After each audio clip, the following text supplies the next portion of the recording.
В эфире Абхазского телевидения информационный выпуск Амшек Шара. Здравствуйте. Сегодня в выпуске. Избит сотрудник милиции. Прокуратура возбудила уголовное дело. Электрики готовятся к зиме. Восстановительные работы на 6 подстанциях Гагарского района. Концерт-выставка в храме. Благотворительная акция в Пицунде. 21 августа в дежурную часть ОВД по Гудаутскому району поступило телефонное сообщение из Гудаутской районной больницы о том, что к ним доставлен гражданин Альберт Зибелян, 1994 года рождения, с открытым переломом кости черепа. Как сообщает пресс-служба МВД Абхазии, выездом следственно-оперативной группы установлено, что примерно в 13 часов 30 минут того же дня около кафе «Арсаул» в селе Приморское Гудаутского района был избит сотрудник ГАИ Зибелян. Согласно показаниям пострадавшего, телесные повреждения ему нанесли Айнар Авицба и Эдгар Смыр. Последние, вооруженные пистолетами неустановленного образца, с места происшествия скрылись. Подробности в материале Ренаты Шакая. Вечером 20 августа сотрудниками ГАИ в Сухуми в районе Турбазы была остановлена машина под управлением Айнара Анзоровича Авицба, 1992 года рождения. Сотрудником ГАИ Альбертом Зибелян был составлен протокол, в котором было указано, что водитель управлял автомобилем без техосмотра. На следующий день, 21 августа, сдав смену, Альберт Зибелян уехал домой, в Новый Афон. Оформили протокол, составили, пожелали счастливого пути, отправили. После, как обычно бывает, стали выходить на общих знакомых, нашли номер, позвонили,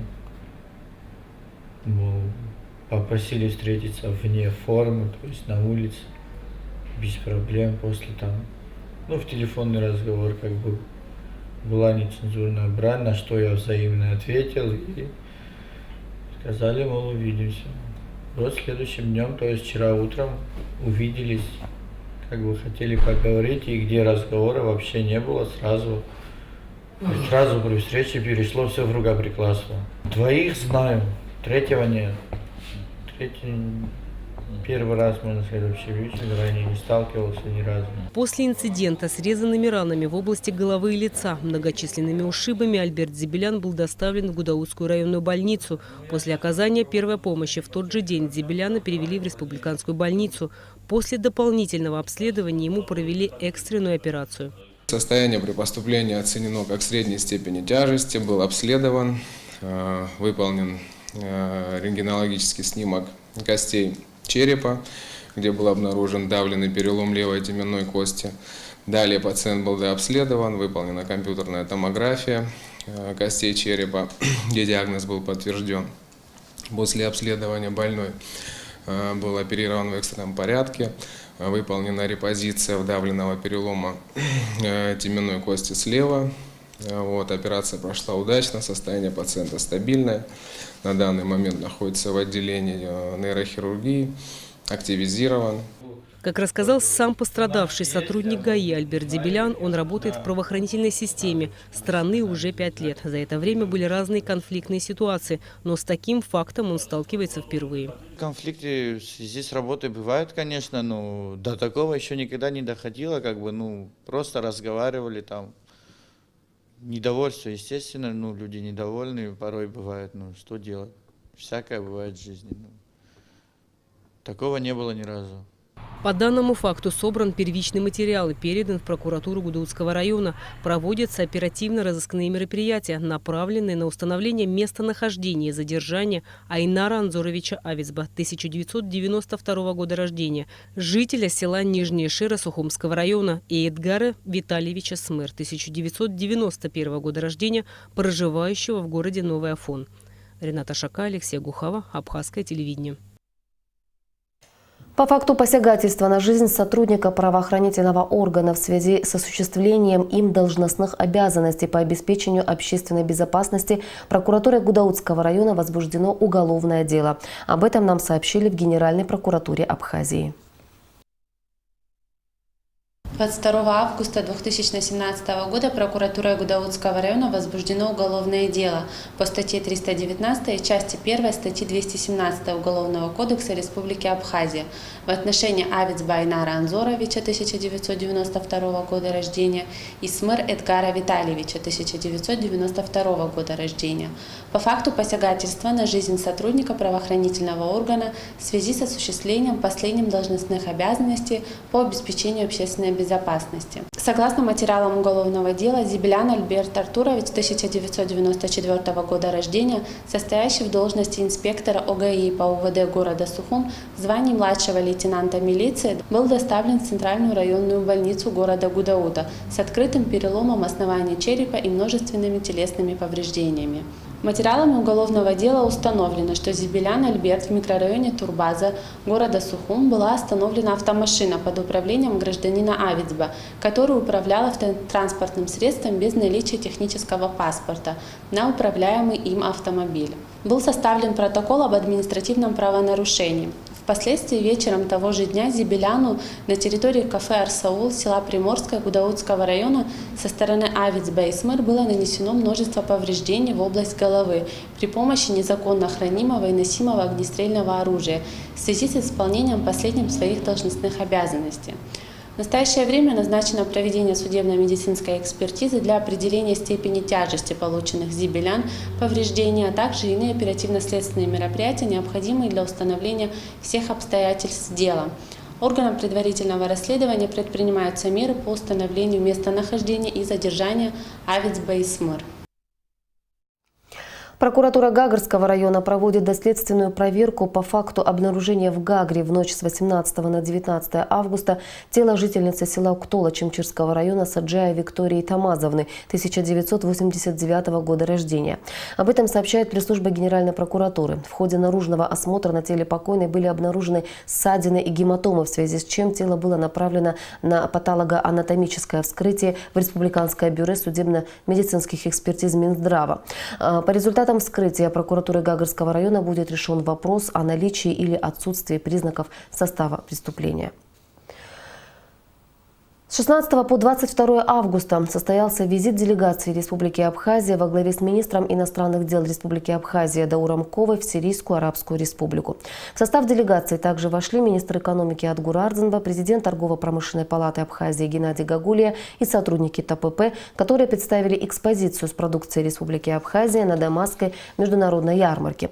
В ходе визита прошла встреча министра иностранных дел Абхазии Даура Ковы с заместителем председателя Совета министров, министром иностранных дел Сирийской Арабской Республики Валидом Аль-Муаллемом. Состоялся обмен мнениями относительно текущей военно-политической ситуации в Сирии и вокруг нее. По итогам встречи стороны еще раз подтвердили обоюдное стремление выстраивать полноценные двусторонние межгосударственные взаимоотношения. Ранее члены абхазской делегации встретились с председателем Совета министров Сирийской Арабской Республики Имадом Хамисом, с председателем Народного совета Сирии Наджатом Анзуром, с министром экономики и внешней торговли Сирии Мухаммедом Самер Халилем. Все подробности встреч в Сирии в наших ближайших выпусках новостей. Гагарский филиал Черноморэнерго проводит ремонт 6 подстанций района. О том, какие работы уже проведены и что еще планируется осуществить, в материале Алики Трапш. Весь Гагарский район электроэнергией обеспечивает 6 подстанций, 3 городские, а также подстанции Алахадзе, Бзыб и Цандрибш. Подстанция Алахадзе была установлена в 1980 году. Она снабжает электроэнергией 3 больших села – Алахадзе, Бзыб и Цахара. С момента основания подстанции Алахадзе этот ведущий трансформатор ни разу не ремонтировался, потому было решено провести его капитальный ремонт. Подстанция напряжением 110 тысяч на 10 киловольт. Питается от головной узловой подстанции Бзиби 220. Поменяем мы все это силикагель, это так называемый специально, это как гранул есть, который осушает масло. Его поменяем. Поменяем вводные изоляторы, значит, так называаемые вводы 110 киловольт. Потом, скорее всего, поменяем двигатели обдува специально, которые охлаждают трансформатор. То есть все, что вам возможно, будем менять. Также планируется заменить в трансформаторе 15 тонн старого масла на новое. Цена масла составляет более 700 тысяч рублей. Все расходы на капитальный ремонт подстанции Алахадзе берет на себя Черноморэнерго. Ремонтно-восстановительные работы на подстанции проводятся 3 службами Черноморэнерго. Покуда идет ремонт ведущего трансформатора, местное население электроэнергией обеспечивает близ расположенный трансформатор, который был отремонтирован 5 лет назад. По словам специалистов, ремонтно-восстановительные работы на подстанции Алахадзе планируется завершить в течение недели. А в Гагре по улице Терешковой недавно были завершены работы по полной реконструкции сетей и уличного освещения с заменой опор. Построена двухцепная линия с установками порядка 45 опор, протяженностью провода около километра.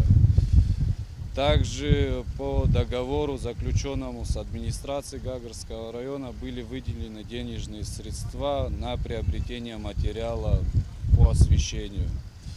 Все эти работы завершены, улицу осветили.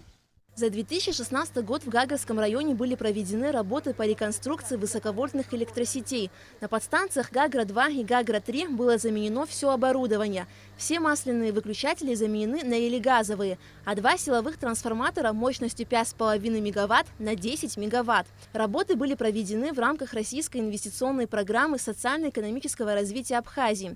А в нынешнем году планируется полная реконструкция подстанции Гагра-1. Работы по строительству новых линий электропередач, строительство и монтаж новых трансформаторов и связаны с ним все необходимые работы. Планы большие, и средства и возможности тоже достаточны на сегодняшний день.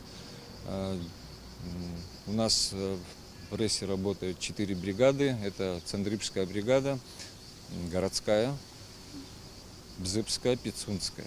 Все бригады на сегодняшний день укомплектованы всеми необходимыми средствами, материалом, расходным материалом.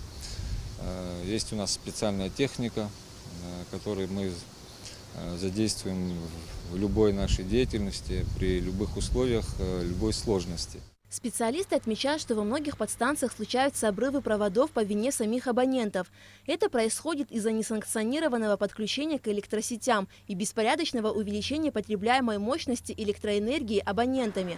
Ремонтно-восстановительные работы на всех подстанциях Гагарского района планируется завершить в 2018 году.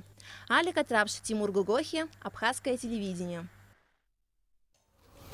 Сухумский районный филиал РУП «Черноморэнерго» «Энергосбыт» начал устанавливать приборы учета электроэнергии жителям села Псху. Уже установлено порядка 10 счетчиков, которые позволяют не только видеть реальную картину потребления электроэнергии, но также будут способствовать экономии электроэнергии со стороны абонента. До конца сентября специалисты планируют установить свыше 50 приборов учета в селе Псху. В понедельник вечером, приблизительно в 9 часов 30 минут, произошло возгорание гостевого дома, который был расположен возле Отапской пещеры. Пожарные приехали на место в течение 20-25 минут, но деревянную постройку спасти не удалось. Она полностью уничтожена огнем. По предварительным данным, причиной пожара стало замыкание электропроводки. В результате происшествия никто не пострадал. Холодильники, не холодильники, все сгорело. Просто смотрели, как она горит, и что ничего не смогли сделать. Пожарники приехали, в течение 20-25 минут они приехали, они тоже уже ничего не смогли сделать. Приближается 1 сентября. Родители и школьники готовятся к школе. Все нужно успеть: купить форму, школьные принадлежности, учебники и многое другое. Благотворительный фонд «Керас» в преддверии 1 сентября второй год подряд организует акцию в помощь многодетным и малоимущим семьям. Наступила самая волнительная для школьников и их родителей пора. Совсем скоро начнется новый учебный год. 1 сентября с нетерпением и трепетом ждут особенно первоклашки. Каждая мама хочет, чтобы ее ребенок в этот день был самым красивым и счастливым. К сожалению, в нашей стране есть немало семей, которые не имеют возможности обеспечить своих детей даже самыми необходимыми школьными принадлежностями. В помощь таким семьям и направлена акция «Счастливое 1 сентября», которую второй год подряд организует благотворительная общественная организация «Керас». В прошлом году наша организация смогла обеспечить до 300 детей школьными принадлежностями. В этом году количество детей увеличилось, поскольку деятельность нашей организации, география, тоже расширилась. Поэтому мы рассчитываем и надеемся на поддержку наших граждан, на всех небезразличных людей, которые, в принципе, постоянно рядом с нами, вновь поддержать нашу организацию в этом самом важном деле для каждого школьника.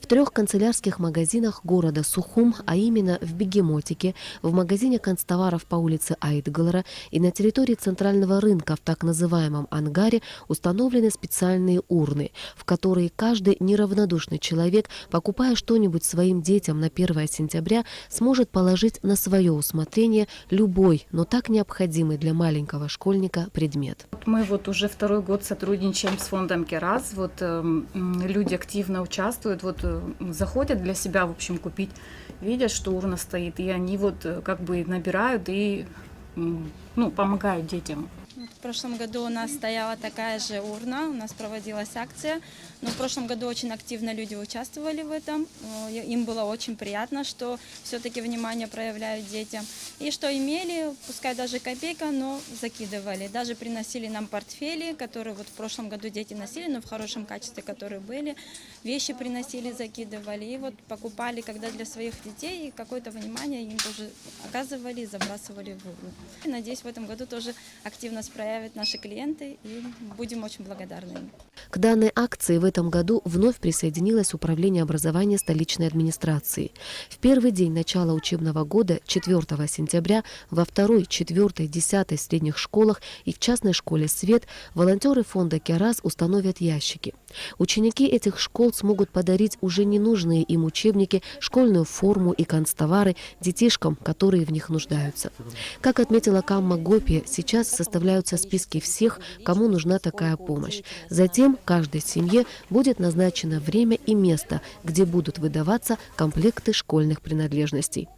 Любой желающий также может оказать финансовую поддержку детям из малоимущих семей и перечислить средства на счет фонда «Керас» в Кибит-банке, либо через Яндекс или Киви кошелек. Также можно купить канцтовары и принести их в офис «Кераза».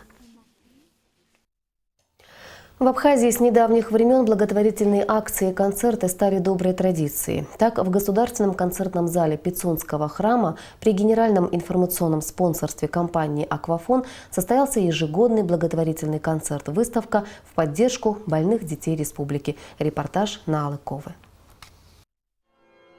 Фонд социально-культурных инициатив Республики Абхазия – учредитель и организатор ежегодного благотворительного мероприятия в Пицунде. Основная цель мероприятия – сбор средств для оказания помощи детям, нуждающимся в специализированном высокотехнологичном лечении. В рамках своей деятельности фонд организует различные мероприятия, которые помогают привлечь внимание общественности к проблемам больных детей. По словам председателя фонда Азамата Багателя, с каждым годом количество партнеров, готовых помочь фонду, растет. У нас принимают участие на выставке новые партнеры. Это галерея Шазина. Шазина Агарба предоставила свою эксклюзивную продукцию. И она сегодня тоже выставлена на продажу. Это эксклюзивная продукция, которая впервые, в принципе, выставлена на продажу. Мы максимально стараемся привлекать к проекту наших всех местных оперных певцов и музыкантов. Каждый год количество может меняться, и также прибавляться и убываться.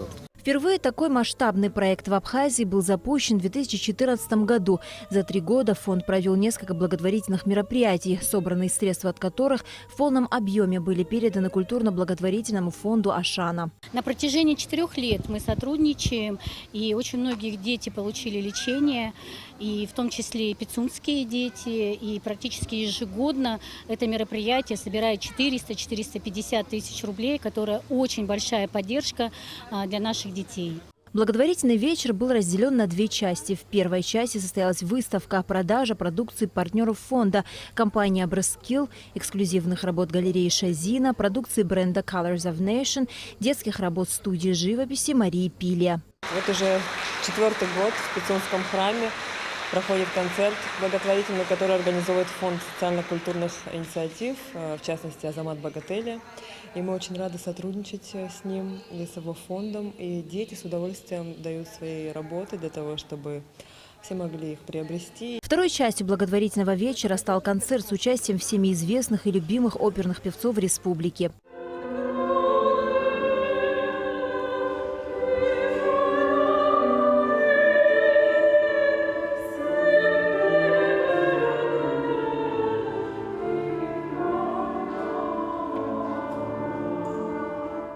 Вот уже 4-й год в стенах Пицунского органного зала проходит благотворительный вечер с участием народных и заслуженных артистов Республики Абхазия, а также лауреатов международных конкурсов. За 3 года было собрано более 1 миллиона 300 тысяч рублей. Все эти средства пойдут в культурно-благотворительный фонд Ашана на лечение тяжело больных детей Абхазии.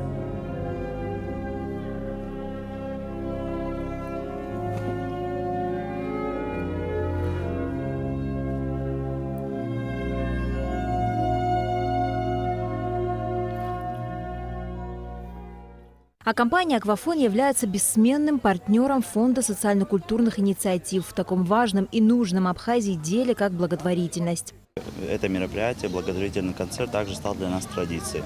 Самый насыщенный для нас месяц в году – это август, он полон на культурные мероприятия.